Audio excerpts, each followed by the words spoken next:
And yeah, I really auditioned. Well, The booth was silent, just the faint hum of a microphone left on. For the first time in decades, Hanka Azaria didn't speak a word. The man who brought to life dozens of voices on The Simpsons, from Mos Slack to Apu Nahasapi Pedalon, sat there motionless. No lines, no laughter, just loss. Hours earlier, he had received the call no one is ever ready for. His mother Ruth had passed away. A few months before that, his father Albert had gone too. The voices that shaped his childhood, the ones who taught him stories, rhythm, emotion, were gone. And suddenly, the one who had given voice to so many had lost his own. Behind every brilliant impersonation was a memory. Behind every punchline was a person. This is not a story about fame nor comedy. This is a story of family, of legacy, of loss.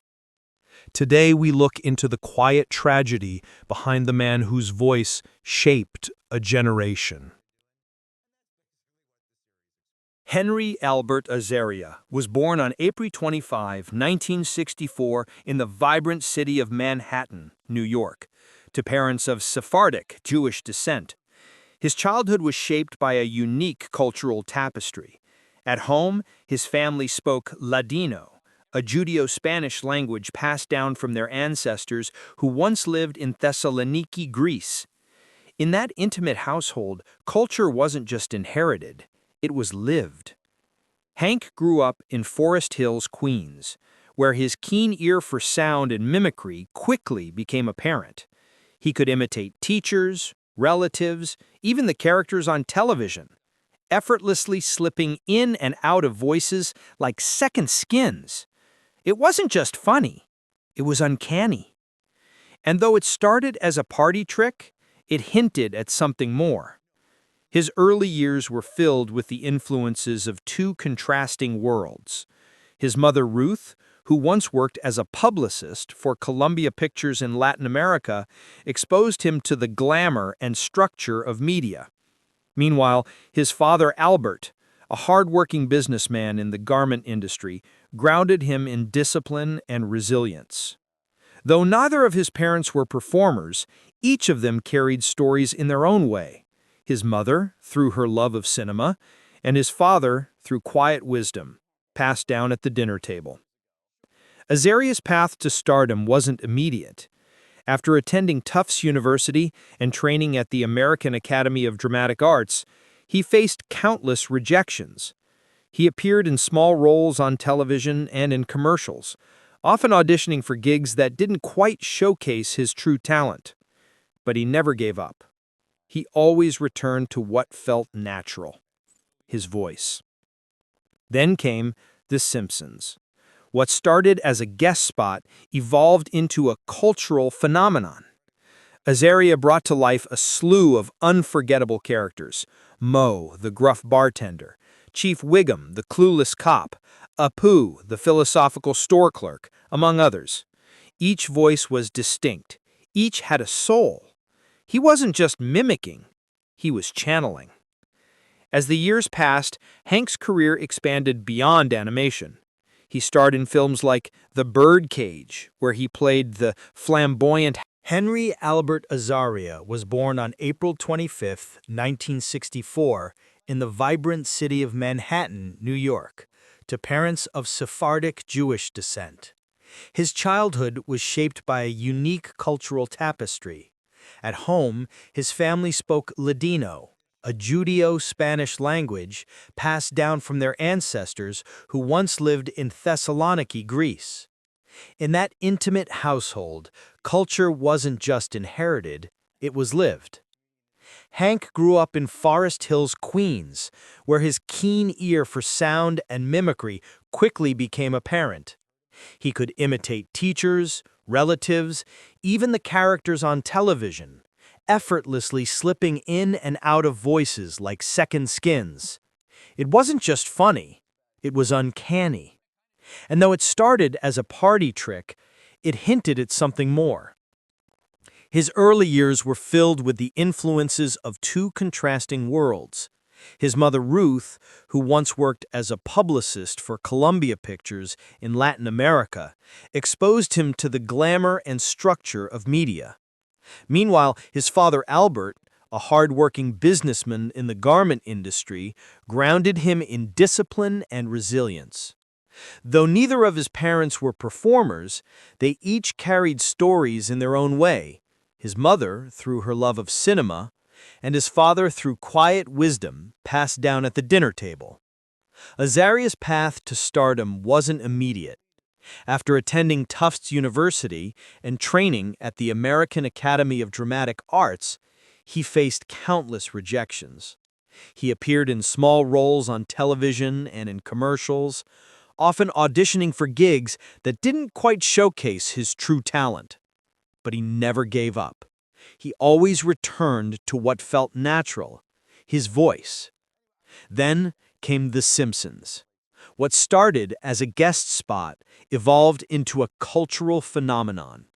Azaria brought to life a slew of unforgettable characters: Moe, the gruff bartender; Chief Wiggum, the clueless cop; Apu, the philosophical store clerk, among others. Each voice was distinct. Each had a soul. He wasn't just mimicking, he was channeling. As the years passed, Hank's career expanded beyond animation. He starred in films like The Birdcage, where he played the flamboyant housekeeper Agadar Spartacus, earning critical praise. On television, he delivered powerful dramatic performances in shows like Ray Donovan and Brockmire, proving his versatility. But no matter how far he went, the world often still recognized him first by his voice. Yet fame never seemed to consume him. Beneath the spotlight, Hank remained deeply rooted in his heritage and family. He spoke often about growing up with immigrant parents, about the stories they told and the love they gave. He never forgot who he was or where he came from. In interviews, he rarely spoke of pain, but those who listened closely could sometimes sense it.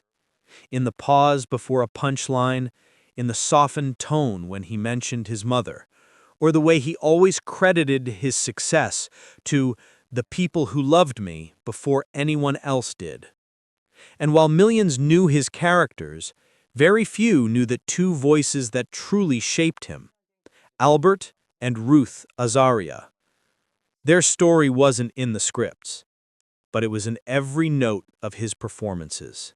To understand Hanka Azaria is to understand the quiet strength of his parents, two souls whose lives were shaped by survival, exile, love, and unrelenting devotion to family. Albert Azaria, Hank's father, was born into a Sephardic Jewish family from Thessaloniki, Greece, once home to one of the largest Jewish communities in Europe before it was nearly erased during the Holocaust. Like many others who fled, Albert's family carried with them not just memories of persecution, but also the rich traditions of their culture, language, music, and food that were tied to centuries of Jewish-Spanish life. When Albert settled in New York, he carried that legacy with pride, though never with fanfare. He ran dress manufacturing businesses, often working long hours in the bustling, unforgiving garment districts of Manhattan. He wasn't loud or expressive, but he showed love through action, by building stability, providing security, and never letting his family forget where they came from.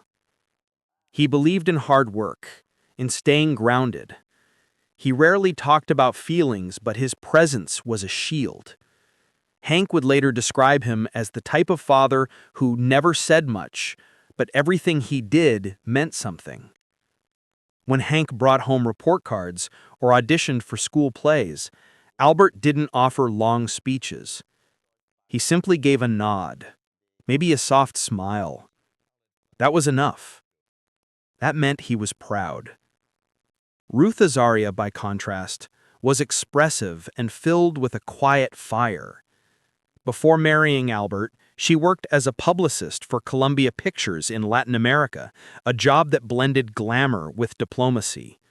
Fluent in both Spanish and English, she helped bridge cultures, promoted films across borders, and carried a worldly perspective into her home life.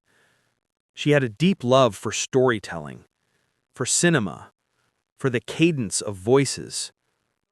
Every night, she told Hank bedtime stories, not by reading books, but by performing them. She would change her voice for every character, bringing tales to life with emotion and playfulness.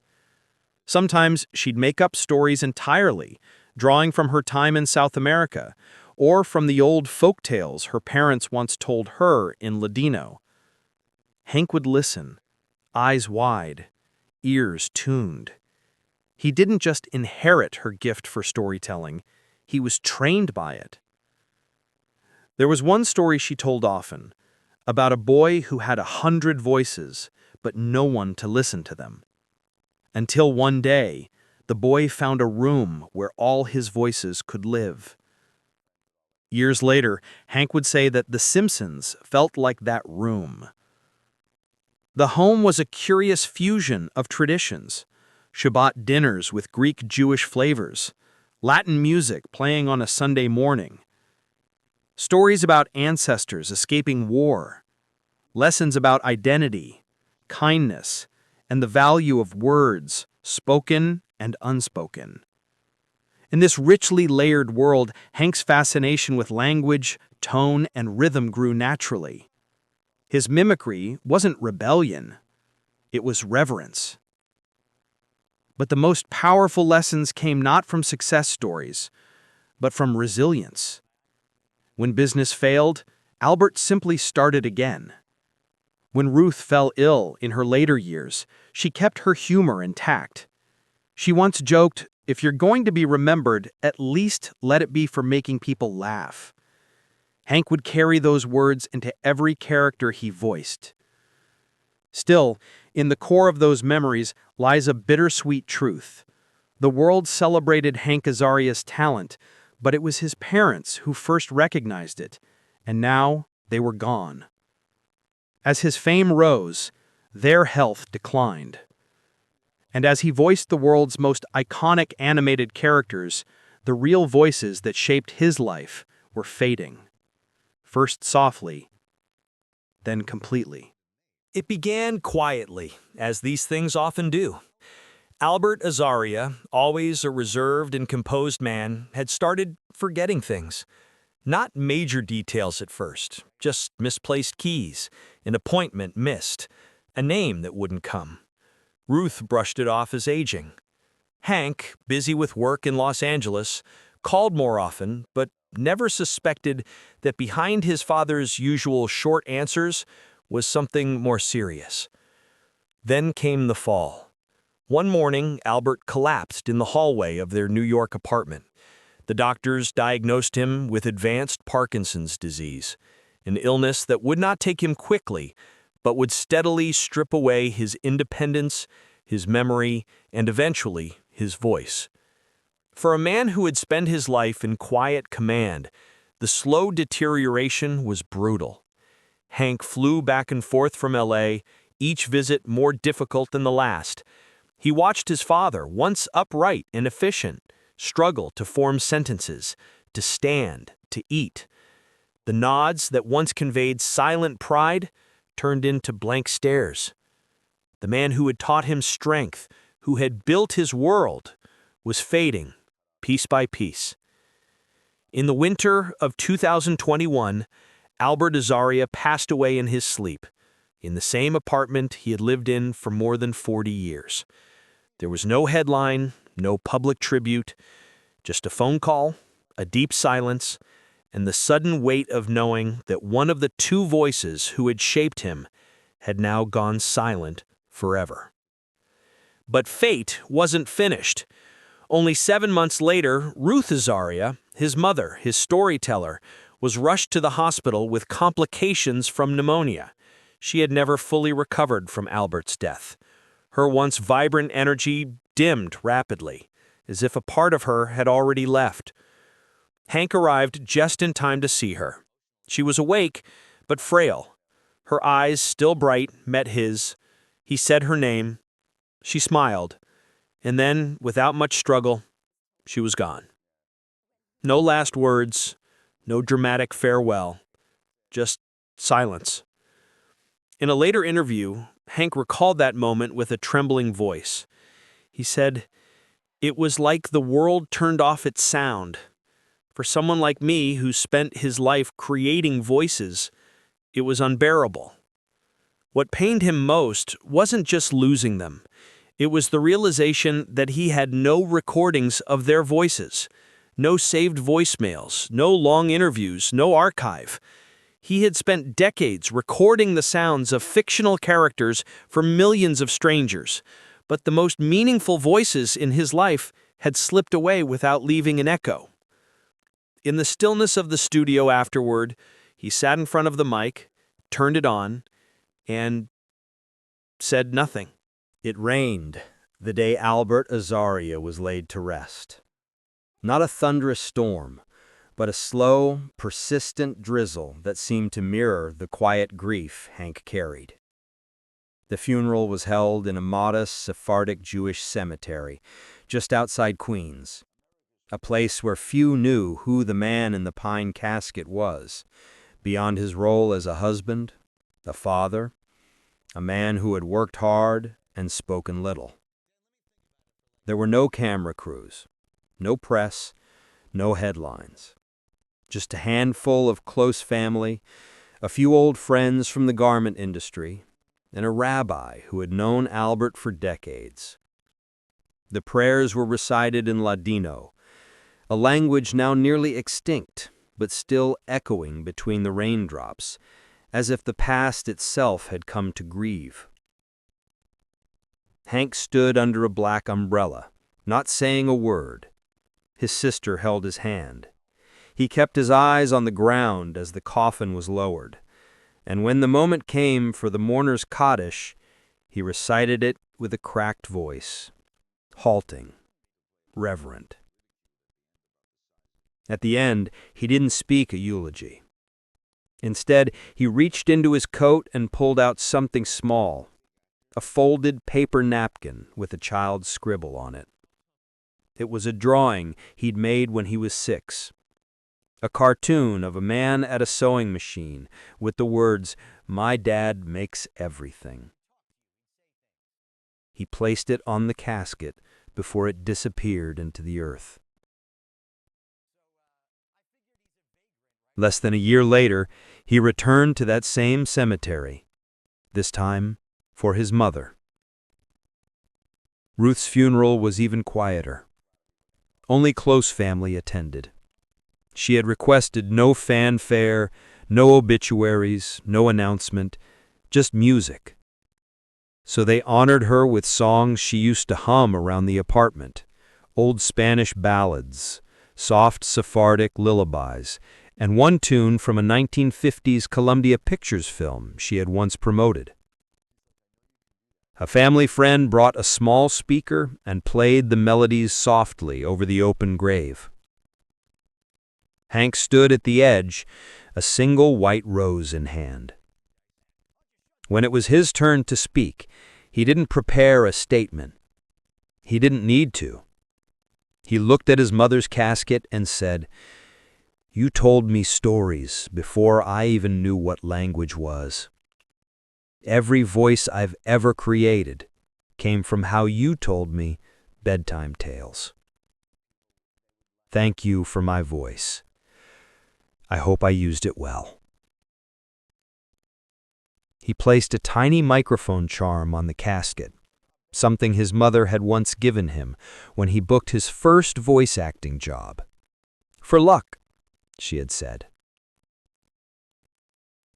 As the grave was filled, the sky turned golden for a brief moment. The rain had stopped. The wind was still.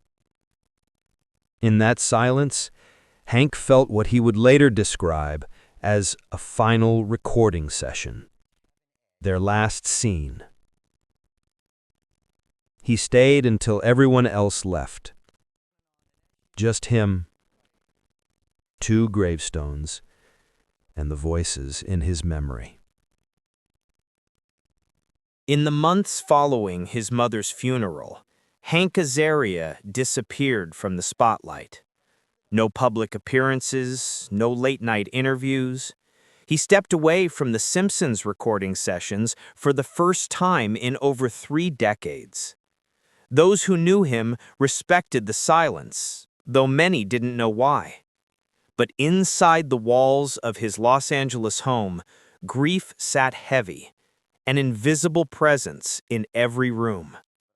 He stopped doing voices. For weeks, he couldn't bring himself to speak like Moe or Chief Wiggum or any of the characters who had become second nature. He said, "It felt like a betrayal. How could I make the world laugh when I was barely breathing?" But time, as it always does, began to shape the pain into something else. Hank started writing, not comedy, but memories. He filled notebooks with stories from his childhood, his mother's voice imitating movie stars, his father fixing buttons late into the night. It was therapy, but it was also an act of preservation. For the first time, he realized he had spent his career giving life to fictional voices, while the real ones, his parents, had slipped away undocumented. That revelation drove him to create Voices We Keep, a limited audio series he produced and narrated himself. It wasn't about fame, it wasn't about entertainment, it was about remembrance. In each episode, he shared a personal story about his upbringing, his culture, and his parents' quiet sacrifices. Interwoven were recordings of Ladino songs, interviews with elderly Sephardic Jews, and monologues written like letters to his mother and father. The project resonated deeply with listeners, not because it was polished or commercial, but because it was real, raw, honest. At the same time, Hank became more involved with preservation efforts for endangered languages. He donated to foundations supporting Ladino education and even recorded segments teaching children Sephardic phrases, a tribute, he said, to the home where stories began not in English, but in the language of survival and love. "I use my voice for them now," he told NPR in a rare interview. "Every laugh, every line, it's all a conversation with the people who made me." Not every legacy is etched in marble or echoed through applause. Some are whispered in the soft hush of bedtime stories, passed down in languages nearly forgotten, or stitched into the quiet resilience of a parent's sacrifice. For Hanka Azaria, the loudest voices in his life were never the ones on screen. They were the ones behind closed doors, spoken in Ladino, spoken in love. His journey reminds us that behind every spotlight, there are shadows. Behind every success, there is someone who believed first. Sometimes the greatest influence doesn't come from those who teach us how to speak, but from those who teach us why our voice matters. So the next time you hear a familiar cartoon voice or laugh at a character you've loved for years, pause for a moment. There may be a mother's lullaby behind that laugh, or a father's silent strength in every syllable. And have you ever thanked the voices who shaped your life? If this story touched you, share your thoughts in the comments. And don't forget to like and subscribe to follow more untold stories behind the people we think we already know.